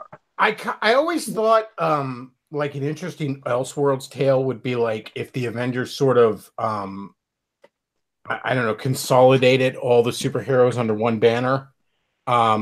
And then you could explore maybe that's, you could sort of explore, the ideas of power centralization and how that's not always a good thing. Well, isn't that the initiative? Isn't that what? Yeah, then the initiative happened. I'm like, that's sort of what they're doing there. And then it did sort of become where there's a million Avengers splinter teams, and it just like another story I thought would have been cool at some point. Like, and I thought of this right after Doctor Strange joined the Avengers. I thought, what if there was some storyline where Doctor Strange is fighting, I don't know, Dormammu or something, and Doctor Strange is about ready to call the Avengers to help him, and Dormammu hits him with some bullshit curse that makes all the Avengers blink out of existence. Like, everyone who was ever an Avenger at that point disappears, right? And Doctor Strange is left because, he was fighting him. So now the world has to make do with the remaining superheroes. And at the time I thought, well, who the fuck would you have? You'd have like most of the X-Men. You'd have like the Human Torch. And that's about it. But now even the fucking Human Torch. So now I'm like, okay, so you just have a few X-Men. Now that storyline wouldn't even work. Yeah, exactly. Yeah, they sort of expand. We're gonna bring back Death's Head and save the universe with Death's Head. It sort of reached a point, right, where it doesn't mean anything anymore. Yeah. And part of this is you get these idiot diversity hire fucking teenagers or the Avengers now or some shit. There's sort of an element. Even when I first started reading comics when I first started reading Avengers in 98 at the beginning of volume 3, there had been like 50 fucking Avengers in the past, but it still meant something. It's still like, the Avengers showed up. Okay. Shit got real. You can have a little bit of crossover. You could almost argue the X-Men were the fucking B team compared to the Avengers. Fact that Beast was like an honorary Avenger meant something. It was like, oh wow, Beast, who's like this really intelligent guy, and even though his powers aren't the best, like he was a role model, and so he was he was an Avenger, and that's kind of cool that he had that level of trust. That's an interesting little storyline. But now Wolverine never should have been an Avenger. Never should have been an Avenger. I have to say, I felt that way at first, but I actually think Wolverine worked pretty well as an Avenger. I was really, really surprised at how well he worked. Well, it's because I actually think they used him better in Bendis' run than they used Spider-Man. Like Wolverine worked surprisingly well as an Avenger, and I really didn't think he would. But again, even then, that meant something. But now you got just a million different squads of Avengers, and it just feels like, writers grabbing random fucking characters. Yeah. For one thing, at the very least, there should be a team of Avengers, maybe 2 at the most. And that's it. There shouldn't be the Uncanny Avengers and the Secret Avengers and the New Avengers and the fucking, Social Justice Avengers and the West Coast Avengers and all the rest of these idiots. That should not be the fucking case. Like, have you seen West Coast Avengers currently? It is literally every shit character that can't sell a Marvel book. It's it's that Hispanic Latinx lesbian chick named America. It's fucking Gwenpool. Holy shit, dude, a fucking meme character. Like, why don't you just throw Howard the Duck in there too while you're at it? Because then I might be interested in buying there's Cookman. Like, look at this fucking lineup of the West Coast Avengers. Look at poor fucking Hawkeye. Like, okay, Gwenpool, and then like just some random queers. I guess who are the rest of these people? Who is this pink-haired motherfucker? And then UMC. One of them we got a is fucking Cookman. Chippendales dancer. We got some broad in pink.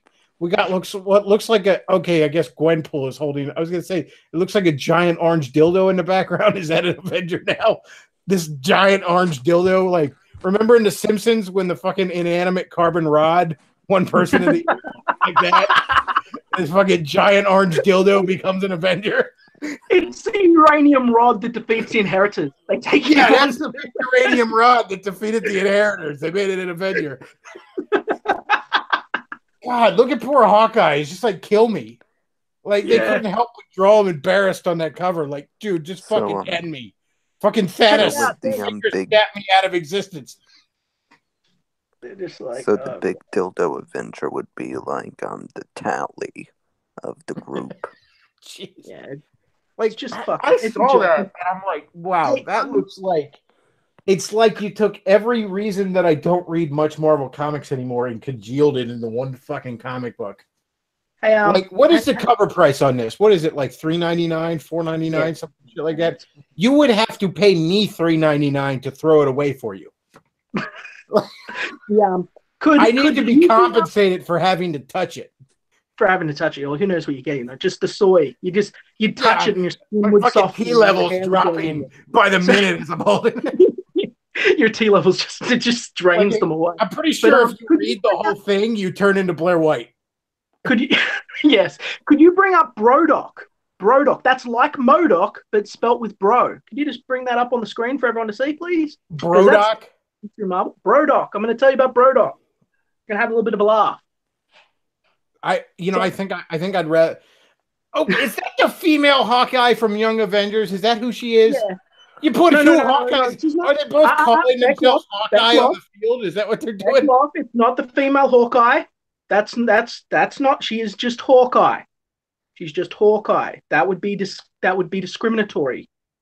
Did you know one of the possible ends to the Clone Saga was to have Ben Reilly continue to be Spider-Man even after, like, Ben Reilly and Peter Parker were both going to be Spider-Man, and they were going to send Ben Reilly to live in California and have a book called Spider-Man West Coast? That was a proposed ending to the Clone Saga that everyone laughed out of the room because it's fucking stupid. Yeah. Like, if you were going to have Ben Reilly still be around, you'd call him Scarlet Spider. Why would you have two people running around calling themselves Spider-Man? And now, right now, we have two people in the Marvel Universe, Miles and Peter, who both go by the code name Spider-Man. Yeah, I know. It's a joke, man. It's a joke. But so you know, Brodock, man, just to get this out so that people don't, in case people don't know, because Brodock, he came out of West Coast Avengers. So I know it's shit. I know it's. Is that the guy behind Hawkeye there under Gwenpool? Looks like fucking Metamorph from the Justice League. Like, just the way he's colored there. Like, his shirt looks half purple, half orange, like Metamorph. Okay, so you know who MODOK from AIM is. You know MODOK. Yeah, MODOK. MODOK's the shit.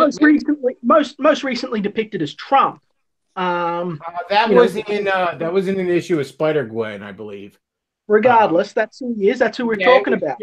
Well, but in all fairness, I don't mind, even if it's like gay political commentary, I don't mind goofy shit like that in an alternate universe book. Even if, like, I groan at the NPC Trump joke, you know what I mean? MODOK is now a superhero known as Brodock, who looks like Fabio. Why would you do that? And wait, the gay Latino. And he's basically like, you know how they sling criticism at us for being like, it's not a problem if Spider-Woman has skin tight spandex. We don't care. We don't think it's over-sexualized. Well, he's an over-sexualized male character. Okay, so I got to drop some deep lore on everybody because MODOK is actually cool as shit. Yeah, so yeah. Here's the idea of MODOK, right? There's a group in the Marvel Universe called AIM, Advanced Idea Mechanics, and they're a bunch of nerds that split off from Hydra. They're all the guys at Hydra who like make the crazy super weapons. One day they were like, you know what? I'm not really all about this take over the world Nazi shit. I just want to make crazy super weapons. So we're going to form our own group and we're just going to make crazy super weapons and sell them to all the fucking supervillains and just make mad bank. That was their idea. So they formed AIM. Now, one of the experiments in AIM, one of the poor fucking nerds that works for AIM volunteered for this experiment where he got turned into MODOK.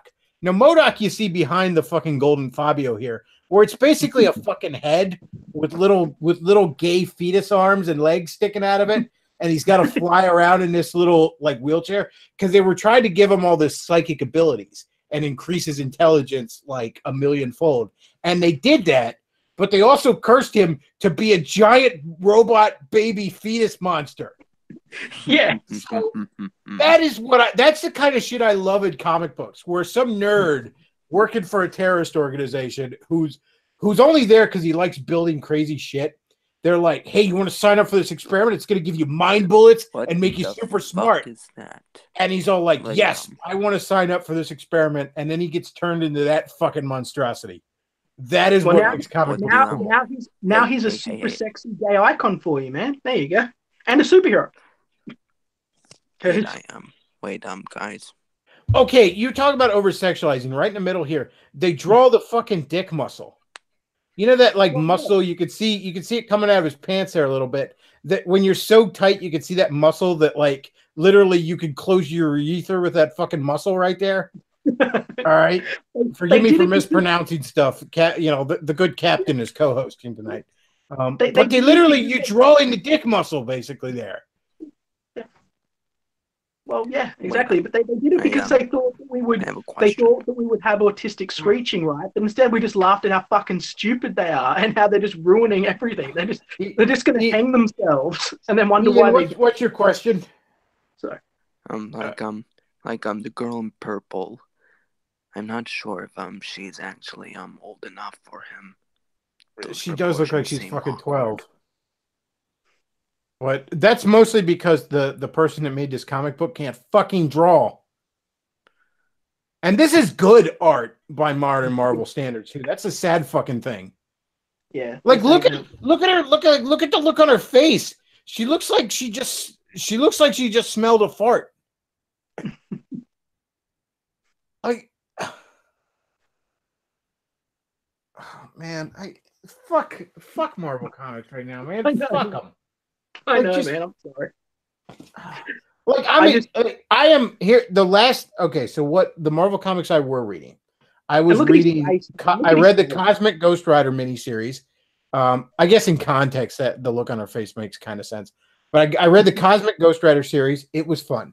I read the recent Sentry series that I thought was going to be a full series, but it got canceled in issue 5. So I guess it was just a mini, but it was good.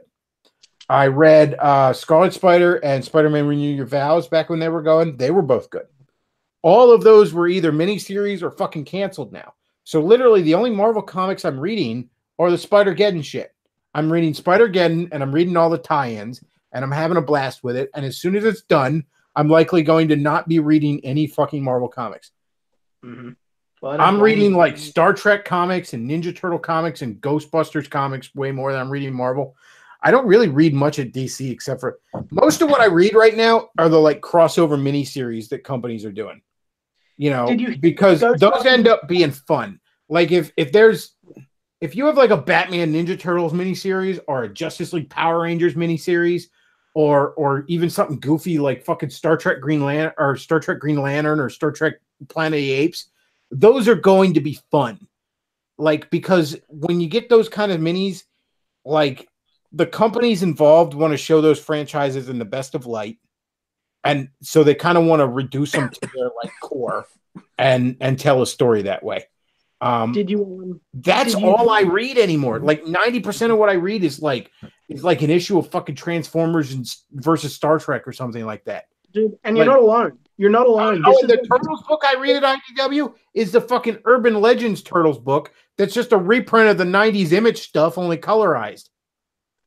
But I mean, and you're not alone, man. You'll find that there's a reason that the sales of comic books are down 70% and we're at an all-time low, despite the fact that we have the largest exposure for superheroes and the biggest fan following for superheroes. Oh yeah, like there's like a dozen superhero shows on television. Marvel movies are the only thing Hollywood can make any money off of, and yet they can't sell a comic book to save their soul. IDW is a perfect example. Let's list off the fucking properties IDW has the rights to make comic books for. Basically everything Hasbro. So My Little Pony, G.I. Joe, Transformers, fucking Micronauts, all Hasbro shit they can make comics off of. They have Ghostbusters. They have Ninja Turtles. They have Gem and the Holograms. They have GoBots. They have Back to the Future. They have Star Trek. They have some Star Wars and some Marvel now. And they can't make any fucking money. IDW is hemorrhaging money at this point. Oh fuck, man! Do you know who RC Do you know who RC the Transformers by any chance? Like the pink. No, I'm not really following Transformers. Well, okay. So I'm going to tell a little bit of story about Transformers. This is pretty fun. It's related to IDW. Okay. So when RC was first sort of introduced, the original creator of the Transformer comics had said that they're all men, they're all boys, right? Mhm. But then radical feminist groups went hoobie hoo and threw a big fit about it. So they sort of forced Arcee upon him. So her origin is that her original origin was that because of protesting feminist groups, this is like back in the 80s, right? Because of protesting, pussy hatters, the Autobots made an Autobot that just looked like a girl and paraded her through the street and just had her on their team. And that's Arcee, right? That's her That's origin. kind of funny. And yeah, it is. You Like should look it up. that's the in canon explanation. That was the in canon, and it was the in canon thing for a long, long time. Now we see her in Transformers the animated movie. She's the pink one, if you know, like that's who she is. So anyway, long story short, they didn't like this. Obviously, in the modern world, that's not appealing. So they had a better idea. They changed Arcee's origin in the IDW series. Her new origin is she was a man that was taken by Shockwave, who's like the evil other gun that hangs out on I believe it was Shockwave, hangs out on Cybertron, you know. And she had a gender assignment surgery forced upon her, and then she was brainwashed into a ninja assassin. They're fucking robots. They don't have genders. Yeah, I know. But then they don't have sexual dimorphism. They don't breed sexually. Yeah, then they revealed because Windblade was introduced to look at this purple motherfucker here and tell me that that's a man or a woman. Yeah, it's a fucking robot. Yeah, and but then they introduced fembots or gynoids or whatever. They just said they were living in this other city over here, and so after they made her this Frankenstein tranny monster, right? In continuity, I don't know how that's progressive or what they're trying to say, because the idea of someone taking you, nailing you to a steel board, and then forcing gender reassignment on you was like horror story shit, right?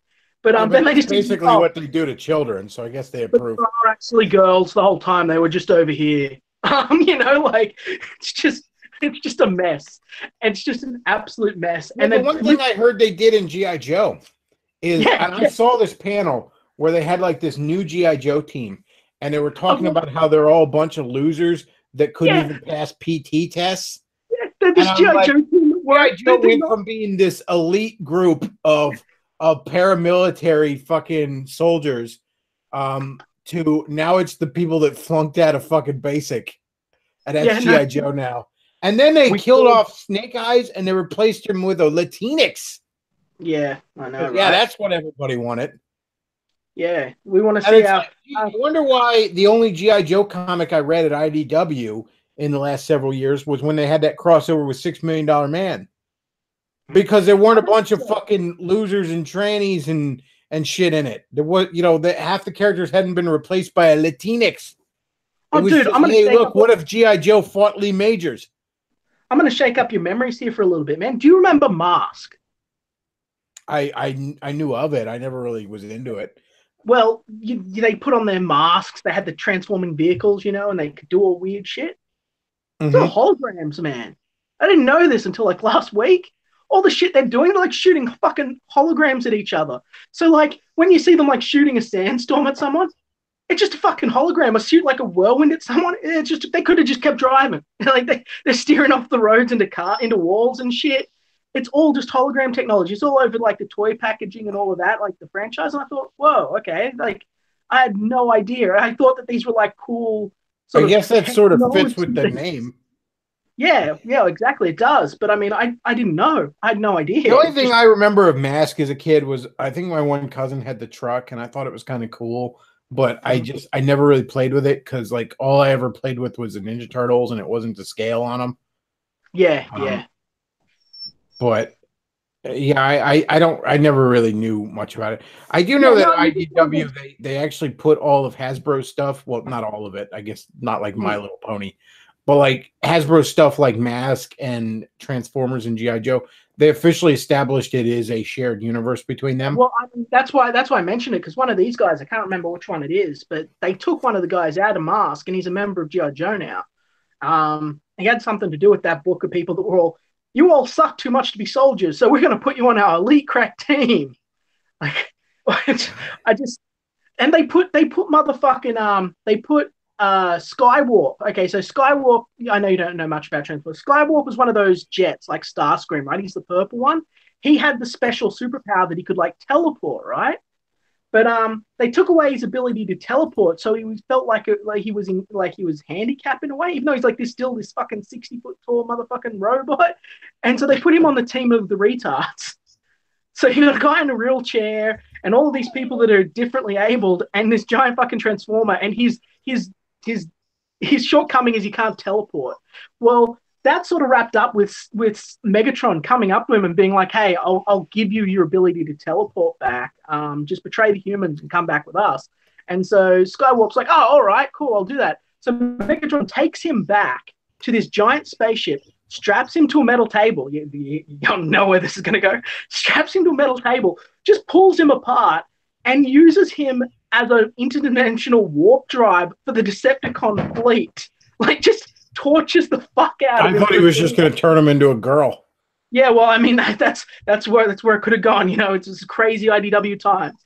But so now you've got Skywarp. He's like chained to a fucking bed with all these to like a metal bed with all these metal cables on him, and they use him like a motherfucking jump drive. That's his ultimate fate for having anything to do with the Joes, right? That's kind of cool, actually, though. Yeah, they like I was saying, the IDW Transformers stuff, the stuff they did really well, and some of the art is absolutely beautiful. But some of it was absolutely ridiculous. Like the IDW Ghostbusters shit is amazing. I've gone back and read the beginning of it, like in trades till volume 7, and I've read like a couple of the crossovers. Like there was like an interdimensional crossover with the Turtles. There was a couple of them, and it's actually like a major canon point to the Ghostbusters series because it's where Egon discovers interdimensional travel. And after that, he's met like alternate versions of Ghostbusters, like the ones from the cartoon, and he's met the 2016 shitty Ghostbusters.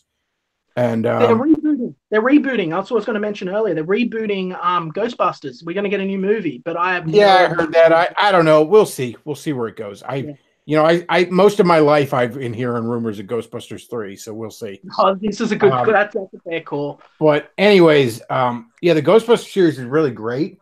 So, like as it was going on, I signed up for this mini series called Crossing Over, which was just a big storyline involving a bunch of alternate reality Ghostbusters teams, right? Yeah. All had to come together for this, whatever, it doesn't matter. But it was a good series. And then I found in my box an ongoing series of Ghostbusters Answer the Call, which was the 2016 Ghostbusters getting their own comic book. So the regular Ghostbusters at this point don't have their own ongoing comic book. But the shitty 2016 ones that no one likes do. That's the kind of dumb fucking ideas the IDW does. Like, let's have a regular Ghostbusters comic, but not the Ghostbusters people like. No, the one where it's the 3 lesbians and a gorilla. Yeah. And what's really cool about it, though, I will say, in the Crossing Over series, the limited amount that I have seen the shitty 2016 Ghostbusters written in this comic, they are written like dirtbags. Like, I swear the writer must hate them. Like, the whole big problem, that all these teams have come together and solve is because the one in the 2016 Ghostbusters tried to steal Egon's interdimensional technology and fucked it up. But I mean, again, you can never know if it's because they hate the characters or if it's because they just genuinely have this tism switch in their mind where they're incapable of knowing what makes a likable character. The rest of the Ghostbuster stuff that I read is good enough that I'm going to say I think the writer low-key hates the 2016 Ghostbusters. Yeah, I mean, it could be. I mean, it wouldn't be hard. I mean, I actually recommend reading start volume 1 of the IDW Ghostbusters series. Start reading it. It's damn good stuff. It's one of the things that I'm planning on picking up because I've heard you recommend it before in the past, and we seem to have very similar preferences in reading material. But I love it, man. In fact, the only reason I loved volume 1 so much that if I was a rich man and could have afforded it, I would have gone to my comic book store the next day and bought all of them. Oh, and that's taking them good. home. That's the stuff we Like want. that's how good it is. Do you want- I do you literally have a pick hard- up a do you have a hard volume of copy it there? whenever I can. Just like, okay, it's been a slow week, or I've worked a little bit of overtime because I'm really watching my money lately. I'll pick up Yeah. another volume of it. But Do you like the have a- next do you have one a copy I'm there? supposed to get, the next volumes are part 1 and 2 of a big storyline called Mass Hysteria, which Mhm. they were kind of leading up to in the trades before that, which looks really, really good. And the character, the character you play as in the Ghostbusters video game that was on like Xbox 360 and all that, like I the missed name. it because I was Well, I was you play as struggling a not to nameless get my fifth one Ghostbuster, friend right? up. That they just always Yeah. call Rookie. Okay. That character exists in this comic book, and they just keep calling himself Rookie. And he moved to Chicago and started his own Ghostbusters branch there. Okay, that's cool. Do you have one of the copies of your books of the book there? Like, because I'd like to know who the writer is. Give me 1 second. Yeah, just grab it. Here he is, Rookie. What was that, man? Here he is, Rookie. Yeah. Cool beans. Sorry for the dead air, guys. When I hear about talent that's actual talent, I want to go and have a look at them. I want to see what they can actually do and what's going on with them. Because the industry's changing at the moment. Things that are here now aren't going to be here much later. There's a lot going on. So I just want to know who are the people that can actually tell good stories and who are the people who just have jobs because they talk to the right people. You know, I mean, that's very much that's very much an issue now. They think this right things, so they get work. So